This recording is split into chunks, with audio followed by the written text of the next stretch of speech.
Bagaimana untuk menjadi seorang ninja yang menakutkan? Harus berlatih dengan keras sejak kecil. Sekelompok anak yatim diadopsi oleh sebuah organisasi. Sejak kecil, seorang master mengajari mereka cara bertarung. Hanya orang yang menang baru berhak untuk hidup lanjut. Anak-anak yang kalah nanti akan dieksekusi tanpa ampun. Jika ada kesalahan kecil nanti akan dipukul dengan kejam dan tidak berteriak bahkan sepatah suara pun. Harus menahan kesakitan dan lanjutkan pergi. Seorang master gunakan pisau memotong pada telapak tangan. Kemudian melantunkan mantra dalam mulutnya. Luka itu akan menghilang tanda jejak. Ini benar seorang ninja nyata. Dalam satu permainan, Lei Sang berada di atas angin. Tapi lawannya menggunakan trik licik dan kalahkan dia. Orang biasa sudah ketemu dengan nenek moyang dari awal. Tapi Lei Sang dengan sabar menahan kesakitan. Sampai keesokan hari, dia benar-benar sembuh. Salah satu kelompok ninja yang haus darah ini ada seorang gadis. Dia tidak ingin mematuhi perintah dari orang lain. Dia sangat ingin membebaskan. Dan percaya bahwa semuanya punya hati. Lei Sang bilang dirinya tidak ada. Jadi gadis ini menempelkan telinganya ke dadanya, merasakan detak jantungnya. Kemudian Lei Sang dengan perlahan mendekati gadis ini. Dengan diam-diam mendengar melodi yang indah ini. Karena sifat baik hati, dia memutuskan untuk tidak mendengarkan master yang membunuh Lei Sang sebuah pisau. Hal ini membuat master sangat marah. Diambil pisau dari tanah, master langsung ke wajah gadis ini. Dan terkuncinya ke kandang besi. Tidak memberi makanan dan minuman serulut 7 hari. Lei Sang tidak menahan lagi. Dia diam-diam memberi minuman untuknya dengan sedotan. Akhirnya gadis ini tidak menahan lagi. Pada malam, dia ingin melarikan diri keluar tempat ini. Pergi ke dunia luar untuk melihat-lihat. Sebelum pergi, dua orang ini saling bercium untuk selamat tinggal. Gadis mengatakan untuk melarikan diri dengan Lei Sang. Tapi Lei Sang ragu-ragu. Akhirnya hanya dirinya melarikan diri sendiri. Begitu dia tidak bisa lari jauh, guru mengirim ninja lain untuk menemukannya. Dia dibawa kembali. Hanya ada satu hasil bagi pengkhianat organisasi. Itulah mati. Lei Sang hanya bisa diam-diam untuk menahan. Hari ini dia akan melakukan misi yang pembunuhan pertamanya. Lei Sang pergi ke belakang tujuannya dan menikam tujuannya sebuah pisau. Tapi lawannya bukan orang biasa. Pisau ini kepada tujuannya seperti menggores. Dia menangkap Lei Sang. Kemudian Lei Sang ditikam beberapa kali dan langsung memotong tangan Lei Sang. Karena di tubuhnya banyak luka, berdarah banyak. Kemudian Lei Sang memutuskan untuk melawannya seumur hidup dan mati. Akhirnya juga memecahkan tujuan, saat dia kembali untuk melaporkan dengan Master. Melihat gadis yang mengkhianati organisasi, Master berkata bahwa Lei Sang membunuh gadis ini dengan tangannya sendiri. Dia melihat gadis ini dalam hujan. Hati baik Lei Sang tidak menahan lagi. Master memerintahkan untuk membunuh Lei Sang. Sulit bagi satu orang untuk melawan dengan begitu banyak serangan. Anak panah yang tak terhitung jumlahnya menembak ke arahnya. Dia jatuh dari gedung bertinggi 100 meter. Lebih beruntung, dia jatuh ke air. Sejak itu, dia bersumpah bahwa akan menghancurkan organisasi pembunuhan ini. Di ruang cuci, seorang gadis meminta bantuan dari Lei Sang dengan suara pesona. Tapi dia sudah bilang, kamu dari organisasi ninja mana? Kemudian gadis ini mengeluarkan sebuah pisau, dengan gila memotong ke arah Lei Sang. Tuannya mendengar suara yang kebisingan segera datang ke ruang cuci untuk memeriksa. Tapi tidak melihat siapapun dan hanya melihat cairan keluar dari mesin cuci. Ada bekas luka di sekujur tubuh pria ini. Dia adalah seorang ninja paling kuat. Setelah keluar dari organisasi pembunuhan, setiap hari dia selalu berlatih dengan keras. Untuk memiliki tubuh yang kuat dan otot yang sehat, seni bela diri juga sangat kuat dan mencapai tingkat inkarnasi iblis. Selain itu, ada keterampilan yang sangat diperlukan untuk seorang ninja. Itulah melemparkan anak panah. Dia bisa melemparkan ke tujuan dengan secara sempurna bahkan saat dia menutup mata. Sekarang dia sudah menjadi seorang ninja papan atas. Organisasi pembunuhan sudah dikirim ninja untuk membunuh tujuan. Seorang penyelidik pengadilan, bernama Mika, mendengar tentang penyelidikan rahasia itu.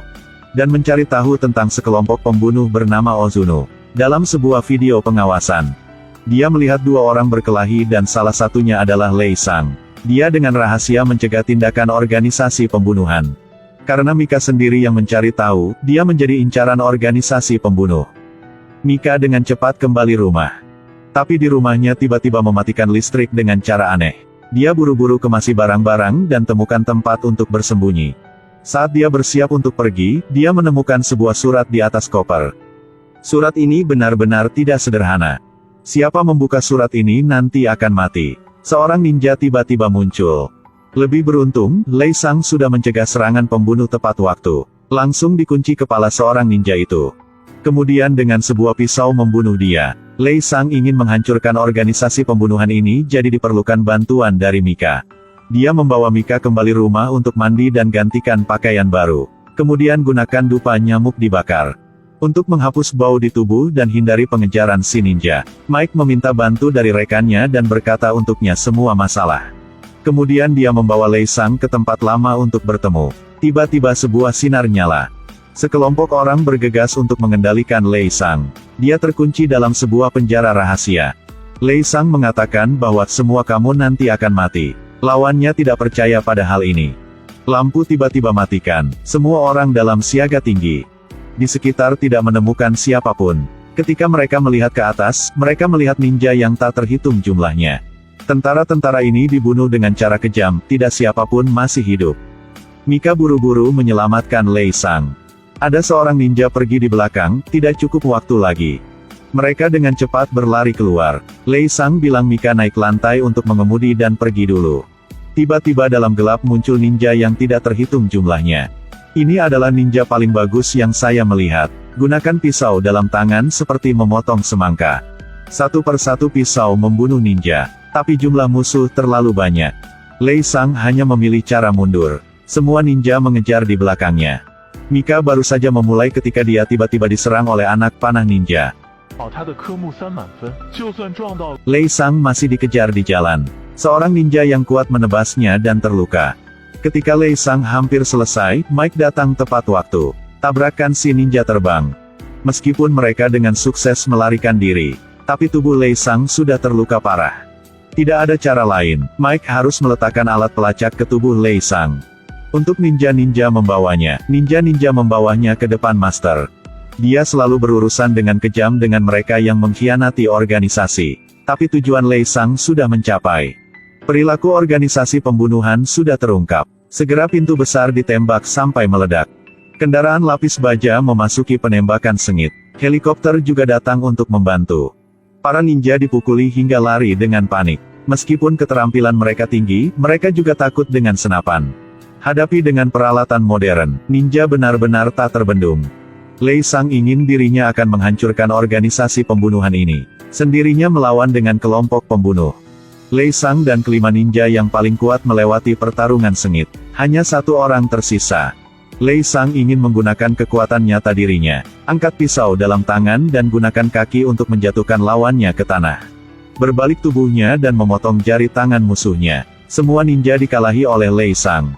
Sekarang hanya seorang paling bagus tersisa, itulah adalah masternya. Dia menggunakan pisau untuk menebas terus-menerus ke depan. Master dengan mudah memotong pisau di tangannya. Dia menggunakan sihir klon ninja untuk menyelinap menyerang Lei Sang dari belakang. Sebuah pukulannya membuat Lei Sang terbang ke puluhan meter. Master sangat bagus seperti iblis. Dia benar-benar tidak dapat menyerang lagi. Lei Sang dipukul sampai jatuh ke tanah. Tapi dia dengan kuat berdiri lagi dan tidak menyerah. Dia bersumpah dihancurkan organisasi ini. Dia dengan cepat bergegas ke depan. Master menghilang lagi dan bersiap untuk menyerang dari belakang. Lebih beruntung reaksinya sangat cepat. Keduanya saling memotong dengan sengit. Lei Sang menggunakan semua yang Master mengajari untuk menghadapi Masternya. Pertempuran masih berkecamuk. Kekuatannya benar-benar tidak cukup untuk mengalahkan Master. Karena kekuatan Master terlalu besar. Dia menggunakan sihir klon lagi. Lei Sang tidak bisa memukul Master sama sekali.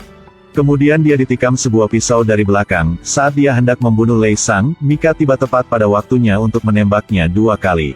Master segera memindah ke belakang dan menikam pada dada Mika. Pada saat ini Lei Sang sangat marah. Dia membangkitkan setiap keterampilan. Pertempuran kali ini dia sudah menang. Dia dengan cepat membawa Mika berlari keluar. Dengan halus meletakkan tangannya ke luka di dada Mika. Tiba-tiba dia hidup lagi dengan secara aneh. Sebenarnya jantungnya terletak di dada kanan.